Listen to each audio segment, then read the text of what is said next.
నమస్తే నందేవి, welcome to story board. Bihar ఎన్నికల షెడ్యూల్ విడుదలైంది. నవంబర్ 6, 11 తేదీల్లో 2 దశల్లో పోలింగ్ ఉంటుందని ఈసీ తేల్చేసింది. ఓట్ల చోరీ ఆరోపణల తరుణంలో జరుగుతున్న ఎన్నికల్లో ఫలితాలు అటు ఎన్డీఏ ఇటు ఇండియా కూటములు రెండింటికి కీలకమే.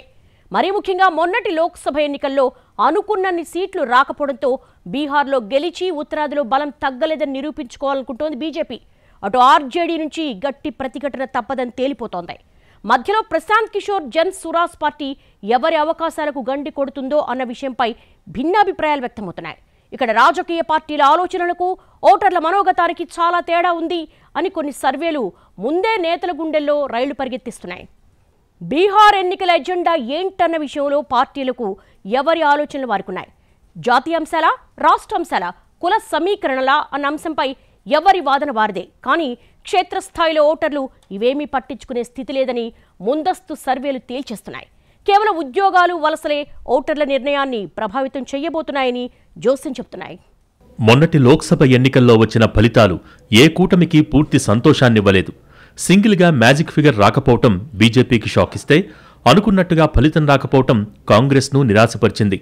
ఇలాంటి స్థితిలో ఆ తర్వాత జరిగిన వరుస అసెంబ్లీ ఎన్నికల్లో సత్తాచాటి మోడీ మ్యాజిక్ ఇంకా తగ్గలేదని బీజేపీ సింహనాదం చేసింది. కానీ అనూహ్యంగా తెరపైకొచ్చిన ఈవీఎం ట్యాంపరింగ్ ఆరోపణలు, ఓట్ల చోరీకి సాక్ష్యాలు చూపించడంతో కాంగ్రెస్ ఓ పద్ధతి ప్రకారం జనంలోకి బలమైన నేరేటివ్ని తీసుకువెళ్లింది. దీంతో బీజేపీ ఘన విజయాలపైన కొత్త సందేహాలు మొదలయ్యాయి. ఏమో అప్పుడు కూడా ఇలాంటిదేమైనా చేశారేమో అనే అనుమానాలు పొడసూపాయి. దీనికి తోడు బీహార్లో రాహుల్ ఓటర్ అధికార యాత్ర నిర్వహించి ఓట్ల చోరీ గురించి విస్తృతంగా ప్రచారం చేశారు. రాహుల్ టూర్కు మంచి స్పందన వచ్చిందని ఇండియా కూటమి చెప్పుకుంది. ఇదే సమయంలో బీహార్లో ఈసీ చేపట్టిన ఓటర్ల ప్రత్యేక సమగ్ర సవరణపైన రకరకాల అభిప్రాయాలొచ్చాయి. సాంకేతికంగా ఓటర్ల ప్రత్యేక సమగ్ర సవరణ అయిందనిపించినా రేపు పోలింగ్ రోజు ఏం చిత్రాలు ఉంటాయో చూడాలని అప్పుడే కొన్ని పార్టీలు హింటిస్తున్నాయి.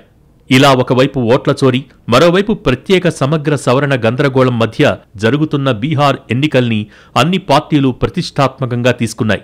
మొన్నటిదాకా ఉచితాల్ని వ్యతిరేకించిన ప్రధాని మోడీనే బీహార్లో ఎన్నికల కోసం మహిళలకు, నిరుద్యోగులకు పథకాలు ప్రకటించటం, మహిళల ఖాతాల్లో ఏకంగా డబ్బులు కూడా జమ చేయటం అందరినీ ఆశ్చర్యపరిచింది. ఇక ఓటర్ల ప్రత్యేక సమగ్ర సవరణ వివాదం పూర్తిగా సద్దుమణగక ముందే ఈసీ మరో బాంబు పేల్చింది. బీహార్ ఎన్నికల్లో ఏకంగా 17 సంస్కరణలకు శ్రీకారం చుడుతున్నట్టు ప్రకటించింది. వీటిని సమయానుకూలంగా దేశమంతటికీ విస్తరిస్తామని చెప్పినా ఈ ఎన్నికల్లోనే ఇన్ని మార్పులు ఒకేసారి చేయాల్సిన అవసరమేమిటనే డౌట్లు లేకపోలేదు. నిజానికి చాలా ముందు నుంచే బీహార్ ఎన్నికలకు పార్టీల ప్రిపరేషన్ మొదలైపోయింది. పార్టీలన్నీ వేటికవే జనం ఏమనుకుంటున్నారో ఊహించుకుని అందుకు తగ్గట్టుగా ప్లాన్లు రెడీ చేసుకున్నాయి. కాంగ్రెస్ ఓట్ల చోరీపై ఫోకస్ చేయగా, ఎన్డీఏ కూటమి సంక్షేమాన్ని, అభివృద్ధిని నమ్ముకున్నట్టు కనిపిస్తోంది. ఆర్జేడీ ఎప్పటిలాగే కుల సమీకరణలకు తోడుగా ప్రభుత్వ వ్యతిరేకతే లక్ష్యంగా పావులు కదుపుతోంది. చిరాగ్ పాస్వాన్ పార్టీ ఎల్జేపీ సొంత లక్ష్యాల సాధన దిశగా అడుగులేస్తోంది. కానీ ఏ పార్టీ అయినా ఓటర్ల మనోగతం ఏమిటో క్షేత్రస్థాయిలో పరిశీలన చేసిందా లేదా అనే ప్రశ్నలు అలాగే ఉన్నాయి. ఎందుకంటే సర్వేల్లో ఓటర్లు చెబుతున్న అంశాలకు, ఇప్పటిదాకా పార్టీలు ప్రాధాన్యమిస్తున్న అంశాలకు పొంతన కుదరటం లేదు. ఎందుకంటే బీహారీలు ఈసారి గతానికి భిన్నంగా ఆలోచిస్తున్నారు. ఎల్లకాలం కుల సమీకరణాలే గెలుపు మెట్లెక్కించలేవనే కోణంలో స్పందిస్తున్నారు. పైగా మౌలిక సమస్యలకు పరిష్కారాలేవని నిలదీస్తున్నారు. మరీ ముఖ్యంగా ఉద్యోగాలు, వలసల విషయంలో తమను తృప్తిపరిచే వారికే ఓటేస్తామని బల్లగుద్ది మరీ చెబుతున్నారు. అలాగే ఎమ్మెల్యేల పనితీరు, వ్యవహార శైలిని కూడా పరిగణనలోకి తీసుకుంటామంటున్నారు. దీంతో ఈసారి బీహార్ ఎన్నికలు గేమ్ చేంజర్ అని పార్టీలతో పాటు ఓటర్లు కూడా నమ్ముతున్నారని తేలిపోయినట్టే. బీహార్ సమస్యల విషయానికొస్తే, గతంలో లాంతర్ పాలనతో పోలిస్తే నితీష్ పాలన మెరుగే అన్న విషయంలో అందరికీ ఏకాభిప్రాయం ఉంది. కానీ నితీష్ కూడా అనుకున్నంత మార్పు తీసుకురాలేదనే అసంతృప్తి కూడా లేకపోలేదు. అందుకే కొంతకాలంగా నితీష్ జేడీయూ పార్టీకి క్షేత్రస్థాయిలో బలం తగ్గుతున్న సూచనలు కనిపిస్తున్నాయి. ఉద్యోగాలు, వలసల విషయంలో ఎన్డీఏ కూడా చెప్పినట్టుగా చేయలేకపోయిందనే భావన బీహారీల్లో ఉందన్న వాదన వినిపిస్తోంది. ఇప్పటికీ వలసలు ఎక్కడా తగ్గలేదని, కొత్త ఉద్యోగాల ఊసులేదని కొన్ని వర్గాల ఓటర్లు అభిప్రాయపడుతున్నారు. అలాగే ఆర్జేడీ కూడా చీకటి పాలన ముద్ర చెరిపేసుకుని తేజస్వి నేతృత్వంలో కొత్త జోష్ను సంతరించుకుందని పరిశీలకులు విశ్లేషిస్తున్నారు. తేజస్వి ప్రసంగాలు, ప్రచారానికి యువత బాగా కనెక్ట్ అవుతారని, అలాగే ఆర్జేడీ సంప్రదాయ ఓటు బ్యాంకు కూడా సంఘటితమవుతున్న సూచనలున్నాయని అంటున్నారు. ఈసారి కాంగ్రెస్ కూడా ఎక్కడలేని ఆత్మవిశ్వాసంతో కనిపిస్తోంది. బీహార్ ఎన్నికలు మోడీ పాలన ముగింపుకు నాంది పలుకుతాయన్న ఖర్గే ప్రకటనను తక్కువ చేసి చూడలేమనే అభిప్రాయాలు వస్తున్నాయి. మొత్తం మీద ఎన్నికల ఎజెండా విషయంలో పార్టీల్లో ఇంకా కన్ఫ్యూజన్ ఉందేమో కానీ ఓటర్లు మాత్రం పక్కా క్లారిటీతో ఉన్నట్టు కనిపిస్తున్నారు. మరిప్పుడు ఏ పార్టీ ఓటర్ల ఎజెండాను రిసీవ్ చేసుకుంటుంది, ఏ పార్టీ తన ఎజెండాకే ఓటర్లను కన్విన్స్ చేస్తుంది అనేది కీలకంగా మారనుంది. గత 2 దశాబ్దాల ఎన్నికల ఫలితాల్ని విశ్లేషిస్తే బీహార్ ఓటర్ల పరిణతి ఏంటో ఇట్టే తెలిసిపోతుంది. పార్టీలు ఇంకా బీహార్ ఓటర్లంటే అంతేలే అనే మూసధోరణిలో ఆలోచిస్తే ఎదురుదెబ్బ తప్పదని విశ్లేషకులు అంటున్నారు. ఒకప్పుడు కేవలం ఉపాధి కోసమే ఇతర రాష్ట్రాలకు వెళ్లి పండుగలకు స్వరాష్ట్రానికి రావటానికే బీహారీలు పరిమితమయ్యేవారు.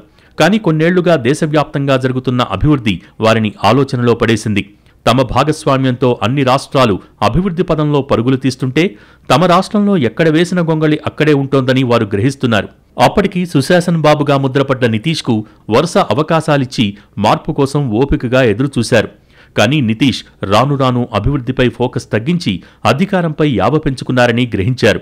ఈలోగా యువ కెరటం తేజస్వి దూసుకురావడంతో యువకుడు ఉత్సాహవంతుడు కాబట్టి ఏమైనా మంచి చేస్తాడేమో అని కొన్ని వర్గాలు అటువైపు మొగ్గు దిశగా ఆలోచిస్తున్నాయి. ఇక కుల సమీకరణాల విషయానికొస్తే అవి 2వ స్థానానికి వెళ్లిపోయాయనే వాదన వినిపిస్తోంది. మనం ఐక్యంగా ఆలోచించి గట్టిగా ఓటేయకపోతే నేతలు మన జీవితాలతో ఆడుకుంటూనే ఉంటారని సగటు బీహారీ ఓ నిశ్చయానికి వచ్చినట్టు కనిపిస్తోంది. అందుకే గతానికి భిన్నంగా బీహారీలు సంక్షేమ పథకాల ప్రకటనలకు పొంగిపోవటం లేదు. ఎవరేం చెప్పినా వింటున్నారే కానీ ఎవరికీ పూర్తి స్థాయిలో కనెక్ట్ కావటం లేదు. పార్టీల హామీల్ని, నేతల మాటల్ని వాస్తవ పరిస్థితులతో పోల్చి చూస్తున్నారు.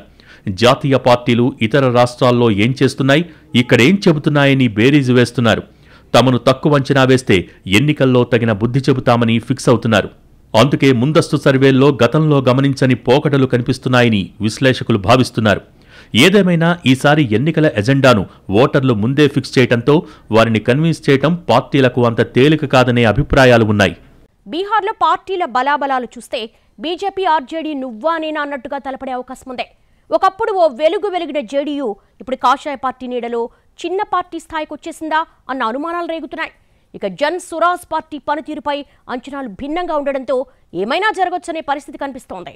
బీహార్లో బలమైన ప్రాంతీయ పార్టీలు, జాతీయ పార్టీలు, చిన్న పార్టీలు, కొత్త పార్టీలు ఇలా రకరకాల రాజకీయ శక్తులు మోహరించాయి.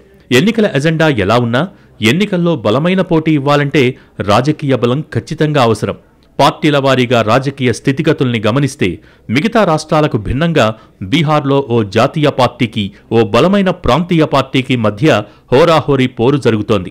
2 దశాబ్దాలకు పైగా అధికారంలో ఉన్న పార్టీ బలం క్రమంగా క్షీణిస్తున్న వింత కూడా బీహార్లోనే కనిపిస్తుంది. ఇక కొత్తగా బరిలోకి దిగుతున్న పార్టీ బలాన్ని ఎవరూ సరిగా అంచనా వేయలేకపోతున్నారు. వివిధ రకాల అంచనాల మధ్య ఏకంగా 10% అంతరం ఉండటం ప్రధాన పార్టీలకు గుబులు పుట్టిస్తోంది. ఇక ఇండిపెండెంట్లు, చిన్న పార్టీలు ఎవరి పుట్టి ముంచుతారనేది తేలాల్సి ఉంది. లాలూ ప్రసాద్ పాలనపై జనంలో వచ్చిన అసంతృప్తిని, అవినీతి కుంభకోణాలపై వచ్చిన వ్యతిరేకతను సొమ్ము చేసుకుని నితీష్ బాగా బలపడ్డారు. అలా 2 దశాబ్దాల క్రితం జేడీయూ కూడా బలమైన శక్తిగా ఉంది. ఓ బీహారీ పార్టీ ఆర్జేడీ పరువు పోగొట్టుకోవడంతో మరో బీహారీ పార్టీ జేడీయూను బీహారీలు ఆదరించారు. సీఎం అయ్యాక 10 ఏళ్ల పాటు అభివృద్ధి కోసమే రాజకీయం చేస్తున్నట్టుగా కలరిచ్చిన నితీష్ ఆ తర్వాత మాత్రం అధికారం కోసం అభివృద్ధిని అడ్డుపెట్టుకుంటున్నారని జనం గమనించారు. దీనికి తోడు మిత్రపక్షం బీజేపీ వ్యూహాల ముందు నితీష్ జిత్తులు పనిచేయలేదు. దీంతో జేడీయూ క్రమంగా బలహీనపడుతూ వచ్చింది. మొదట్లో సీట్లు తగ్గితే ఆ విషయాన్ని లైట్ తీసుకున్నారు. దీంతో గ్రౌండ్లో బలం కూడా కోల్పోయింది జేడీయూ. ఒకప్పుడు జేడీయూ కంచుకోటల్లో ఇప్పుడు బీజేపీ పాగా వేసిందంటే నితీష్ తన సీఎం కుర్చీ మినహా ఇంకేదీ ఎక్కువ కాదనుకున్న పర్యవసానమేనని ప్రత్యేకంగా చెప్పాల్సిన పనిలేదు. ఇక బీజేపీకి మొదట్లో సుశీల్ కుమార్ మోడీ లాంటి బీహారీ నేత బాగా కలిసొచ్చారు. డిప్యూటీ సీఎంగా సీఎం కంటే మంచి పేరు సంపాదించుకున్న సుశీల్ కుమార్ మోడీ అనుకోకుండా చనిపోవడంతో ఆ పార్టీ జోరుకు కాస్త బ్రేకులు పడ్డాయి. అయితే మోడీ వచ్చాక ఆయన ఇమేజ్తో బీహార్ బీజేపీ బండిలాగిస్తున్నా ఇప్పటికీ సరైన నేత లేని లోటు సుస్పష్టం. అదే సుశీల్ కుమార్ మోడీ ఇప్పుడు ఉంటే బీజేపీ ఫేట్ మరోలా ఉండేదని ఆ పార్టీ నేతలు అనుకుంటూ ఉంటారు. ఆ మాటల్లో నిజం లేకపోలేదని మిగతా పార్టీలు కూడా అంగీకరిస్తాయి. ప్రస్తుత డిప్యూటీ సీఎం సామ్రాట్ చౌదరి బీజేపీ నేత అయినా ఆయన పేరు జనంలోకి పెద్దగా వెళ్లలేదు. కనీసం బీజేపీ కార్యకర్తల్ని కూడా ఆయన సంఘటితం చేయలేకపోతున్నారనే విమర్శలు ఉన్నాయి. ఇండియా కూటమి విషయానికొస్తే మొదట్నుంచి ప్రధాన శక్తి ఆర్జేడీనే. అధికారం కోల్పోయినా ఓటు బ్యాంకు మరీ పడిపోకుండా లాలూ కుటుంబం జాగ్రత్త పడింది. కుటుంబంలో ఎన్ని తగాదాలు వచ్చినా, పలువురు జైలుకు వెళ్లినా, చివరకు ముస్లిం యాదవ్ ఓటు బ్యాంకుకు గండిపడ్డా ఏదో రకంగా ఆర్జేడీ ప్రధాన రాజకీయ శక్తిగానే కొనసాగింది. తేజస్వి, తేజ్ ప్రతాప్ మధ్య విభేదాలు వివాదానికి దారితీసినప్పుడు పార్టీ భవిష్యత్తుపై సందేహాలు వచ్చినా తేజస్వి ఎదుగుదలతో అన్ని సందేహాలకు ఫుల్ స్టాప్లు పడ్డాయి. గత 10 ఏళ్లలో రాటుదేలిన తేజస్వి నితీష్ ఇమేజ్ను విజయవంతంగా డ్యామేజ్ చేశారు. నితీష్ మాటల్లో గొప్పేగాని చేతల్లో ఏమీ లేదని తేజస్వి బీహారీలకు అరటిపండు వల్చి నోట్లో పెట్టారు. పనిలో పనిగా లాలూ హయాంలో జరిగిన పనులకు తనకు సంబంధం లేదని, ఇది కొత్త ఆర్జేడీ అని ఓటర్లకు భరోసా ఇస్తున్నారు. దీంతో యువకుడు, విద్యావంతుడు అయిన తేజస్వి బీహారీలకు, అందులోనూ ముఖ్యంగా కరడుగట్టిన ఆర్జేడీ మద్దతుదారులకు సరికొత్త ఆశాకిరణంలా కనిపిస్తున్నారు. దీనికి తోడు తేజస్వి చేస్తున్న యాత్రల ప్రభావం కూడా పార్టీపై పడి ఆర్జేడీకి దూరమైన కొన్ని వర్గాలు కూడా మనసు మార్చుకున్నాయని ఆ పార్టీ నేతలు చెబుతున్నారు. ఇక కూటమిలో మరో పార్టీ కాంగ్రెస్ బలం పెద్దగా పెరిగిందేమీ లేదు. కానీ ఈసారి మాత్రం ఓట్ల చోరీ ఆరోపణతో రాహుల్ చేపట్టిన ఓటర్ అధికార యాత్ర బీహార్ ఎన్నికల టోన్ను గట్టిగా సెట్ చేసిందనే పేరొచ్చింది. ఆ యాత్రలో తేజస్వి కూడా పాల్గొనటం తమకు ప్లస్ అయిందని ఆర్జేడీ అంచనా వేస్తోంది. మైనార్టీ ఓటర్లపై ఓట్ల చోరీ ఆరోపణల ప్రభావం బాగా ఉందని, ఈసారి ఎన్డీఏకు గెలుపు అంత తేలిక కాదని ఆర్జేడీ శ్రేణులు అంచనా వేస్తున్నాయి. పైగా మిగతా పార్టీలతో పోలిస్తే విస్తృత స్థాయిలో ఉన్న ఆర్జేడీ క్షేత్రస్థాయి నెట్వర్క్ కూడా తేజస్వికి కలిసొస్తుందనే భావన లేకపోలేదు. వీళ్ళిద్దరూ 30 సంవత్సరాలు ఎన్డీఏ మహాగఠబంధన్ వేరే వేరే షేపుల్లో ఒకరి మీద ఒకరు పోటీ చేశారు. కానీ ఇప్పుడు కొత్త ఫ్యాక్టర్ కూడా వచ్చింది బీహార్లో. ప్రశాంత్ కిషోర్ ఆయన గత సంవత్సరం బట్టి ఆయన పెట్టిన పార్టీ కొంచెం ముందరకు వచ్చింది. ఎన్ని ఓట్లు తీసుకెళ్తారు ఎవరు చెప్పలేకపోతున్నారు. సర్వేస్ 15%, 10% అంటున్నారు. నిజంగా అంతవరకు తీసుకెళ్ళిపోతే ఇప్పుడు ఎవరు గెలుస్తారో చెప్పడం కష్టం అయిపోతుంది. 236 సీట్లలో ఎవరు ముందరకు వస్తారు? ప్రశాంత్ కిషోర్ 10% ఓట్లు తీసుకెళ్ళిపోతే అని ఏ సర్వే చెప్పలేకపోతున్నారు. కొత్త ఫ్యాక్టర్ బీహార్లో వచ్చింది. ఇక్కడ చిరాగ్ పాస్వాన్ లోక్ జనశక్తి పార్టీ చిన్న పార్టీ అయినా, కొన్ని నియోజకవర్గాలకే పరిమితమైన కింగ్ మేకర్గా అయితే పేరు తెచ్చుకున్నారు. దివంగత రామ్విలాస్ పాస్వాన్పై అభిమానంతో కొన్ని వర్గాలు ఎల్జేపీ వెనుక సంఘటితమవుతున్నాయి. మొన్నటి లోక్సభ ఎన్నికల్లో కూడా చిరాగ్ పాస్వాన్ అనూహ్యంగా 100% ఫలితాలు సాధించారు. అంతకుముందు ఈయనను ఉపయోగించుకునే బీజేపీ జేడీయూను దెబ్బతీసింది అనేది బహిరంగ రహస్యం. ఇప్పటికీ చిరాగ్ పాస్వాన్ నితీష్ విషయంలో గేమ్ స్పాయిలర్ పాత్రే పోషిస్తున్నారన్న అంచనాలు ఉన్నాయి. ఖచ్చితంగా తనకు బలమున్న ప్రాంతాల్లో చిరాగ్ గెలుపోటముల్ని ప్రభావితం చేయటం ఖాయమే. ఇక అందరినీ ఆశ్చర్యపరుస్తూ జన్సురాజ్ పార్టీతో రాజకీయ అరంగేట్రం చేసిన మాజీ ఎన్నికల వ్యూహకర్త ప్రశాంత్ కిషోర్ ఎన్నికల్లో ఏం చేయబోతున్నారనేది అందరిలోనూ ఆసక్తి రేపుతోంది. ఎందుకంటే ప్రశాంత్ కిషోర్ మొదట్నుంచి నితీష్నే టార్గెట్ చేస్తున్నారు. ఇప్పుడు కూడా జేడీయూకు 20 సీట్లకు మించి రావని ఓపెన్ ఛాలెంజ్ చేస్తున్నారు. దీంతో ఈయన ప్రధాన టార్గెట్ కూడా నితీషే అనటంలో సందేహం లేదు. మొదట్లో జన్సురాజ్ పార్టీ ప్రభుత్వ వ్యతిరేక ఓట్లు చీలిస్తే ఎన్డీఏకే లబ్ధి జరుగుతుందని పరిశీలకులు అంచనా వేస్తున్నారు. కానీ గత 2 నెలల్లో సీన్ మారిందని, ప్రశాంత్ కిషోర్ దెబ్బ ఎన్డీఏకే పడుతుందని చెప్తున్నారు. ఇప్పటికిప్పుడు పార్టీల ప్రస్తుత బలాబలాల్ని సరిగ్గా అంచనా వేయలేకపోయినా వాటి ట్రాక్ రికార్డ్, ఉద్దేశాల్ని బట్టి ఎవరేం చేయగలరో ఊహించవచ్చు. రాజకీయాలలో ఏదైనా సాధ్యమే కాబట్టి పోలింగ్ నాటికి సీన్ ఎలాగైనా మారిపోవచ్చని వేరే చెప్పనక్కర్లేదు. బీహార్లో గత 2 నెలలుగా వస్తున్న సర్వేల్ని పరిశీలిస్తే ప్రజాభిప్రాయం చాలా వేగంగా మారుతోందని చెప్తున్నారు. మొదట్లో ఎన్డీఏకి పూర్తి ఆధిక్యమిచ్చిన సర్వేలు ఇప్పుడు ఎన్డీఏ, ఇండియా కూటములు హోరాహోరీగా తలపడుతున్నాయని అంటున్నాయి. పైగా 2 కూటముల మధ్య తేడా కూడా పెద్దగా లేదని చెప్తున్నాయి. అసలు గత ఎన్నికల్లోనే 2 కూటముల మధ్య కేవలం కొన్ని వేల ఓట్లు మాత్రమే తేడా వచ్చింది. అందుకే నితీష్ అన్ని పిల్లి మొగ్గలేశారు. మరి ఈసారి నితీష్కు కుర్చీ దక్కుతుందా? తేజస్వి అధికార ఉట్టి కొడతారా లేదా అనేది ఉత్కంఠ రేపుతున్న అంశం. బీహార్లో 2 దశల్లో ఎన్నికలు జరుగుతాయని ఈసీ ప్రకటించింది. దీంతో ఈ షెడ్యూల్ ఎవరికి అనుకూలమని కూడా పార్టీలు లెక్కలేసుకోవడం మొదలుపెట్టాయి. మొత్తానికి ఎన్నికల షెడ్యూల్ రావడంతో ఇక సీట్ల సర్దుబాటు కుస్తీ మొదలైనట్టే అనే అభిప్రాయాలున్నాయి. సరైన సీట్ల సర్దుబాటు కుదిరిన కూటమే గెలుస్తుందని కూడా చెప్తున్నారు. అనుకున్నట్టుగా ఛట్ పూజల తర్వాతే బీహార్ పోలింగ్ తేదీల్ని ప్రకటించింది ఈసీ. నవంబర్ 22లోగా ఎన్నికల ప్రక్రియను ముగిస్తామని చెప్పింది. కొన్ని పార్టీలు 1-2 దశలకే పోలింగ్ పరిమితం చేయాలని కోరిన తరుణంలో ఈసీ కూడా 2 దశలకే మొగ్గు చూపింది. ఓటర్ల ప్రత్యేక సమగ్ర సవరణ తర్వాత బీహార్లో మొత్తంగా 7.42 కోట్ల మంది ఓటర్లు ఉన్నారు. 14 లక్షల మంది కొత్త ఓటర్లు వచ్చారు. బీహార్లో కేంద్ర బలగాల్ని మోహరిస్తామని ఈసీ స్పష్టం చేసింది. నవంబర్ 6, 11 తేదీల్లో పోలింగ్, 14వ తేదీన కౌంటింగ్ జరుగుతుందని ఈసీ తేల్చేసింది. అంటే పోలింగుకు సరిగ్గా నెల రోజుల ముందు స్కెడ్యూల్ విడుదల చేసినట్టయింది. ఇక ఈ నెల రోజుల్లో నామినేషన్స్, సీట్ల సర్దుబాటు, ప్రచారం, పోల్ మేనేజ్మెంట్ ప్రక్రియల్ని పార్టీలు చేసుకోవాల్సి ఉంది.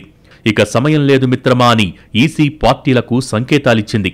బీహార్లో ఇప్పటిదాకా జరిగిన హడావిడి ఓ ఎత్తైతే ఇకపై జరిగే రాజకీయం మరో ఎత్తంటున్నారు విశ్లేషకులు. बिहार के चुनाव 2 फेजेस में होंगे. पहले फेज के डेट गैजेट नोटिफिकेशन 10 तारीख को आएगा, दूसरे का 13 को. Last date of making nominations पहले फेज की 17 को होगी, दूसरे की 20 को. स्क्रूटनी 18 और 21. विड्रॉल की आखिरी तारीख 20 अक्टूबर और 23 अक्टूबर. और date of poll 6 November Thursday और दूसरा 11 नवंबर ट्यूसडे. काउंटिंग 14 नवंबर को होगी और पूरी चुनावी प्रक्रिया 16 नवंबर तक समाप्त कर ली जाएगी.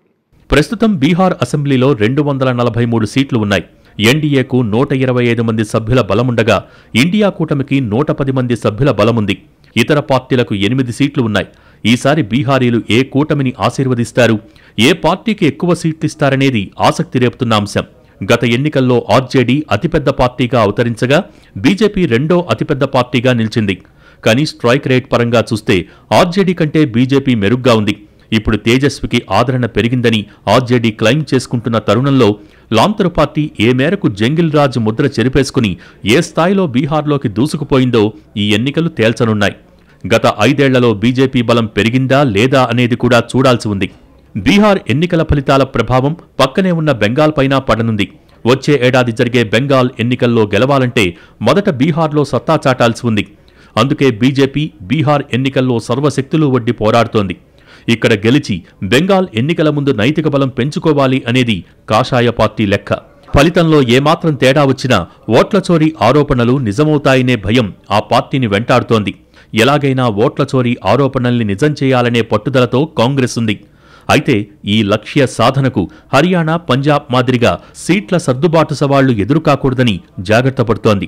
అవసరమైతే కాస్త ఎక్కువ సీట్లు త్యాగం చేసైనా బీజేపీ ఓటమే లక్ష్యంగా పనిచేయాలని డిసైడ్ అయింది.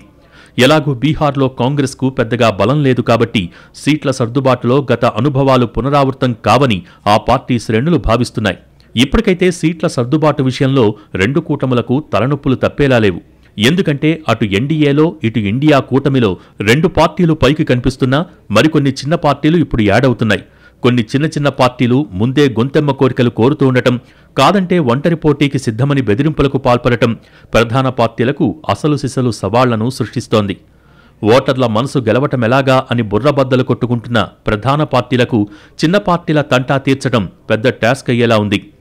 ఎందుకంటే తమకు ఉన్న బలంతో సంబంధం లేకుండా గేమ్ స్పాయిలర్ పాత్ర పోషిస్తామని బెదిరిస్తూ వీలైనంత మెరుగైన బేరం కోసం ప్రయత్నిస్తున్నాయి.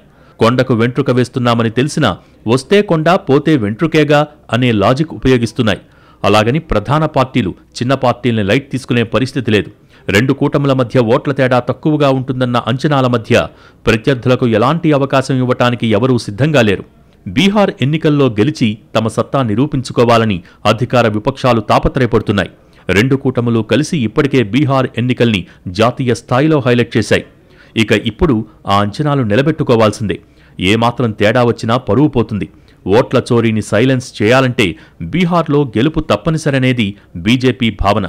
కేవలం ఇదొక్కటే అంశం కాదు, ఉత్తరాదిలో బలం తగ్గలేదని నిరూపించుకోవటానికి కూడా బీహార్ ఫలితాలే కాషాయ పార్టీకి కీలకం. ఇక ప్రతిపక్షం విషయానికొస్తే ఇండియా కూటమి ఐక్యతకు, పెరిగిన ఆర్జేడీ బలానికి, రాహుల్ ఓటర్ అధికార యాత్ర ప్రభావానికి ఈ ఎన్నికలే అద్దం పట్టనున్నాయి. ఈ లక్ష్యాల సాధనలో ఎవరు విజయవంతమవుతారనేది బీహార్ ఓటర్లు తేల్చనున్నారు. బీహార్ విజేత కొన్నాళ్లపాటు జాతీయ రాజకీయాల్ని ప్రభావితం చేస్తారు అనటంలో సందేహం లేదు.